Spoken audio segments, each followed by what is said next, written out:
Hi, this is Ian. I'm the founder and CEO of ChartHop. Scenario planning requires a high degree of access control, which, among other reasons, is why it often happens off of the core HR and finance systems.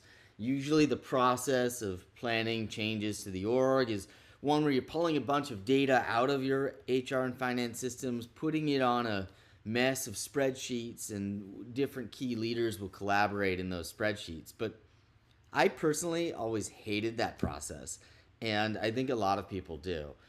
It's not the most collaborative. It doesn't keep up with the changes that are happening in the meantime.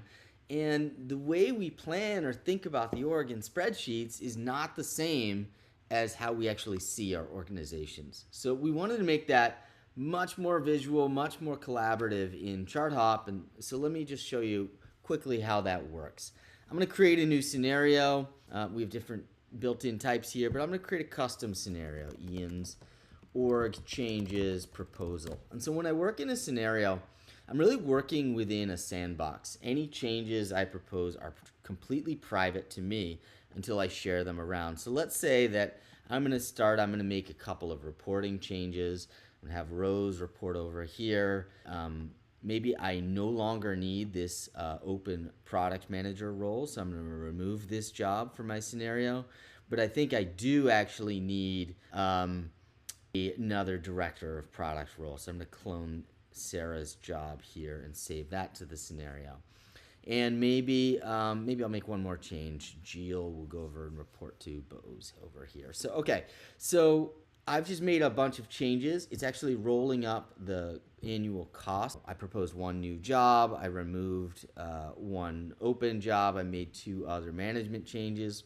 I can go in here, maybe make a couple changes to target comp or whatnot. But this is all private to me.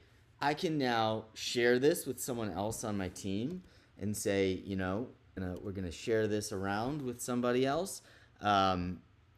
And now maybe it's time for me to actually submit this up for approval. So this will go through the right approval chains and make its way up and take a look at my proposal. And when this is approved or merged in, it'll actually make its way and flow back into ChartHop and actually push out to systems like the applicant tracking system as it runs through the approval chain. So that's a quick view of scenario planning and how it works. That is available in ChartHop's headcount planning module.